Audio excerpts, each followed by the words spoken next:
All right, let's dive deep into the world of military aviation today. Sounds good. We're going to unpack Russia's newly modernized Tu-160M strategic bomber. Oh, yeah, I've heard about that. We've got a fascinating article from the National Interest titled, Russia's Tu-160M White Swan bomber is a cold-blooded killer. Wow, that title. It really grabs you. It does. Doesn't it? Yeah. So we're going to explore why this white swan is causing such a stir in defense circles. I can see why. We'll be uncovering the cutting-edge tech behind it, Okay. a fascinating Cold War backstory, Howdy. and discuss what it all means for global security. Yeah, that's a big one. So let's just start with the basics. Okay. What exactly is the Tu-160M? Well, it's a long-range strategic bomber, Okay. a very heavily upgraded version of the Soviet-era Tu-160. And it has a pretty interesting nickname, actually. Oh, yeah. It's called the White Swan, The white swan. which kind of seems at odds with something designed to deliver such devastating force. Right. You think of like a swan as graceful and beautiful. Exactly. Not exactly something you associate with a strategic bomber. Yeah, it's that duality that makes it all the more intriguing. Yeah, see that. The Tu-160M isn't just some relic of the Cold War. Right. It's a symbol of Russia's commitment to modernizing its military power. Mm. And you can see that in the recent upgrades. In fact, even Putin himself has shown a keen interest in this aircraft. Oh, really? There are photos of him actually sitting in the cockpit. Wow. Yeah. And those photos made waves in the Russian media. I bet. So, you know.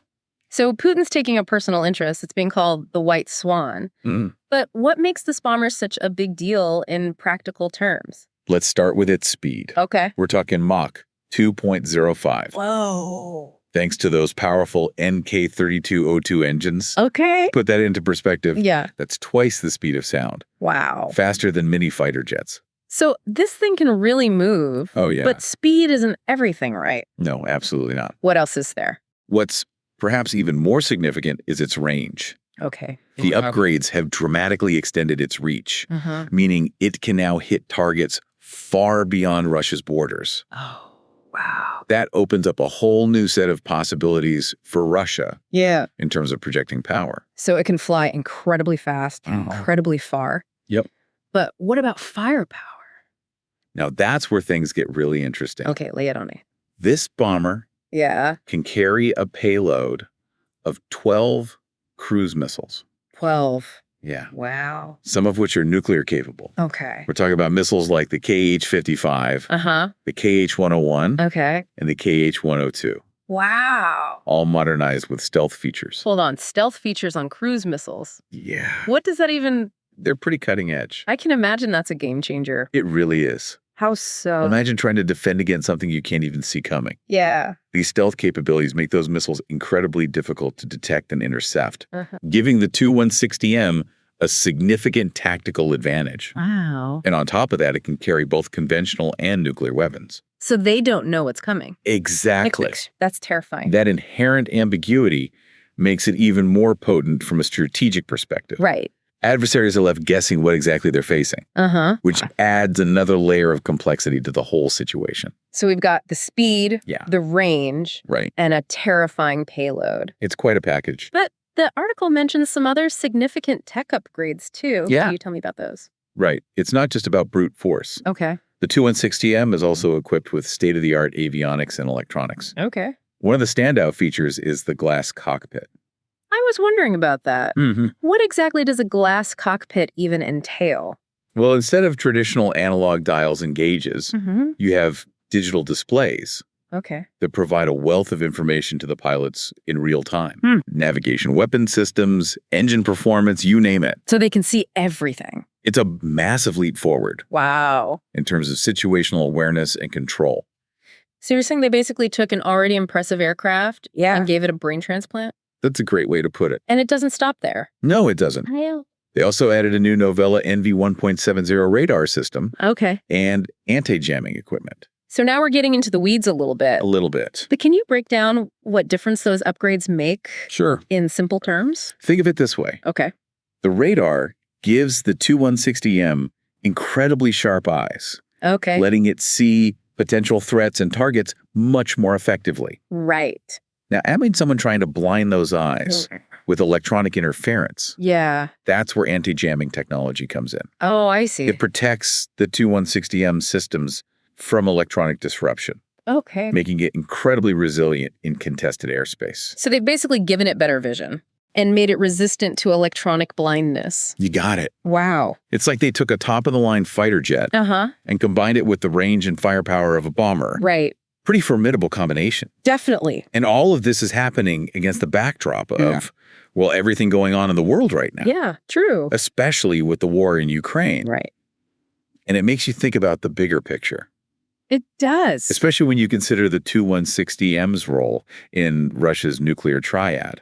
Okay, now you're going to have to refresh my memory on the concept of the nuclear triad. The nuclear triad is a cornerstone of a nation's nuclear deterrent strategy. Okay. It consists of 3 components. Right. Submarine-launched ballistic missiles, land-based intercontinental ballistic missiles, ICBMs, and strategic bombers like the Tu-160M. Okay.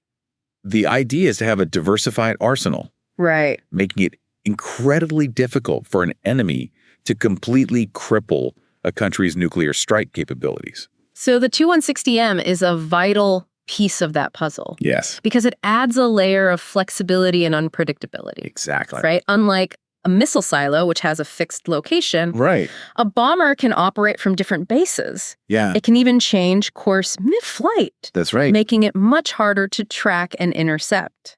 Fair-flighted. And given the current geopolitical climate, particularly with the war in Ukraine, the Tu-160M's capabilities have taken on an even greater significance. Absolutely. It's interesting, though, how this all ties back to Cold War history. Oh, definitely. The Tu-160's roots go back to the Soviet era, don't they? Absolutely. Yeah. Its development began during the height of the Cold War. Wow.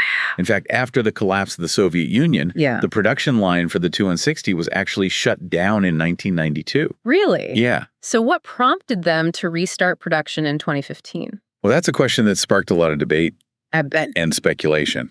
It could be interpreted as a sign of Russia reasserting itself on the global stage. Okay. Or a response to perceived threats. Right. Or maybe even a combination of both. It's almost eerie how the first Tu-160M took flight in January 2022. Yeah. Just a month before the invasion of Ukraine began. Wow, that timing is... Coincidence, maybe. Yeah. But it definitely makes you think about Russia's long-term strategic planning. It certainly does. The fact that they poured resources into modernizing this bomber, even as their economy was facing challenges, speaks volumes about its importance in their overall military strategy. For sure. And it's not just about symbolism, is it? No. The Tu-160M is actually being deployed in strategically vital areas like the Arctic. Yeah, that's a big one. In fact, there have even been incidents where they were intercepted off the coast of Alaska. Oh, wow. That's a significant development. It is. It really begs the question, is it a mere show of force? Or is there something more at play here? That's the question, isn't it? You studied the Arctic extensively. I have. What's your take on Russia's motives in this region? Well, Russia views the Arctic as a region of immense strategic importance. Right. Both for its vast natural resources and as a potential route for military operations. I see. So the presence of Tu-160Ms there is a very clear signal that they are ready and willing to project power in that area. So are they just kind of posturing, flexing their muscles?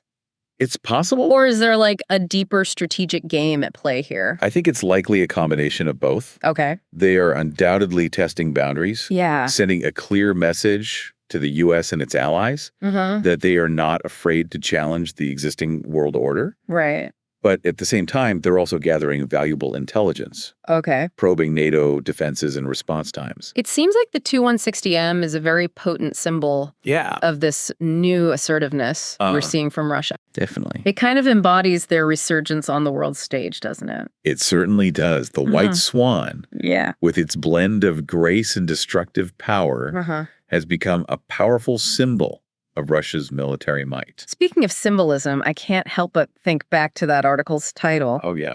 Russia's Tu-160M White Swan bomber is a cold-blooded killer. It's pretty stark. It is. And chilling description. Yeah, the author Brandon Weichert Yeah. definitely has strong opinions on national security matters. Right. But regardless of the rhetoric, there's no denying that the Tu-160M represents a significant leap forward in Russia's military capabilities. Right. It's a highly effective platform for projecting power and, if necessary, delivering a devastating strike. Weichert also argues that the U.S. has made some critical errors in its approach to Russia over the past few decades, underestimating its resilience and its determination to reclaim its position as a major player on the world stage. Well, international relations are rarely straightforward. True. And there's a lot of debate about the best approach to dealing with a nation like Russia. Yeah. But one thing is clear. What's that? Clear-eyed assessments and a nuanced understanding of our adversaries are absolutely essential. I think that's a good point. We need to be prepared for a world where Russia is assertive, capable, and willing to challenge U.S. interests. So for our listener, what are the key takeaways from this deep dive into the Tu-160M? What should they keep in mind as they kind of navigate this complex world? I think it's crucial to remember that military technology is constantly evolving. Right. What was cutting edge yesterday might be obsolete tomorrow. Yeah. And Russia is clearly committed to staying ahead of the curve. The Tu-160M is a prime example of that commitment. And it's not just about the technology itself, right? No, it's not. It's about how it's used and the strategic thinking that drives its deployment. Absolutely. The Tu-160M is just a tool, a very powerful one. Yeah. But ultimately, it's the intent behind its use that matters most. Right. And Russia has shown a willingness to use its military power to achieve its objectives. Which brings us back to the bigger picture. Yeah. Global security and the shifting balance of power. Exactly. The emergence of the Tu-160M is just one piece of a much larger evolving global landscape. Right. We're witnessing a shift in the global order with the rise of new powers and the reemergence of old rivalries. It feels like we're entering a new era of great power competition where the lines are blurring and the stakes are higher than ever. That's a perceptive observation. Thanks. And the Tu-160M serves as a stark reminder that we're living in a world where military force, unfortunately, remains a very real factor in international relations. So what does this all mean for the average person? Someone who might not be following these geopolitical developments as closely? Well, it highlights the importance of staying informed and engaged. Okay. We can't afford to be complacent or uninformed. Right. Understanding the capabilities of different nations and thinking critically about the implications for our own security is more vital now than ever before. It can be overwhelming to keep up with all the complexities of the world. It can. But you've given us some really valuable insights today. Well, thank you. What stands out to you as the most important takeaway from our exploration of the Tu-160M? For me, it's the interplay of advanced technology and strategic thinking. Okay. The Tu-160M is a powerful weapon in its own right. Right. But it's even more potent when you consider how Russia is using it to advance its interests on the world stage. It's a reminder that we can't just focus on the hardware. We need to understand the minds behind the machines. Yes. The strategies they're employing. Right. And the goals they're pursuing. Precisely. And as we move forward, we need to consider how best to respond in a way that protects our own interests and values. Well said. That feels like a good point to transition into the last part of our deep dive. We've covered a lot of ground. We have. From the technical specifications of the Tu-160M to its historical context. Right. And its significance in Russia's evolving military strategy. Definitely. But as fascinating as all that is, I think we've saved the most thought-provoking question for last. Okay. As this white swan takes to the skies, what does it signal for the future of global security and that delicate balance of power? The million-dollar question. Right. And unfortunately, there are no easy answers. Of course. The Tu-160M certainly embodies Russia's resurgence. Yeah. It sends a very clear signal that they intend to wield their influence on the world stage. Right. But the real question is, how will the rest of the world respond? Right. And how will these shifting power dynamics ultimately play out? It really does feel like we're entering a new era, one defined by great power competition, where the lines are blurring and the stakes are higher than ever. I agree with you there. And the Tu-160M is a stark reminder that we live in a world where military force, unfortunately, remains a very real factor in international relations. You know, it's easy to get caught up in the geopolitical chess game. Yeah. But something that's been on my mind throughout this whole deep dive is the human element. Okay. We talk about this incredible machine. Right. But what about the people who actually fly it? Yeah. What's it like to pilot a Tu-160M? That's a fascinating question. Yeah. And one that often gets overlooked. Right. We tend to focus on the hardware, the specs, the strategies. But at the end of the day, it's people making the decisions. Right. People carrying out those missions. Yeah. And ultimately people who bear the consequences. I'd imagine the training must be incredibly intense. Oh, absolutely. To pilot a machine as complex and powerful as the Tu-160M. Yeah. It must take a very special kind of skill and mindset. We're talking about years of rigorous training, both physical and mental. Wow. These pilots are the elite of the elite. Yeah. Carefully selected and honed to handle the immense pressures and responsibilities that come with piloting a strategic bomber. It's a side of the story we rarely get to hear about. It is. You know, the human stories behind these incredible feats of engineering and the individuals who dedicate their lives to mastering them. It's a good reminder that even in a world of advanced technology and global power plays, it all comes down to people. I like that. Their choices, their actions, their hopes, and their fears ultimately shape the course of history. Well said. I think that's a powerful note to end on.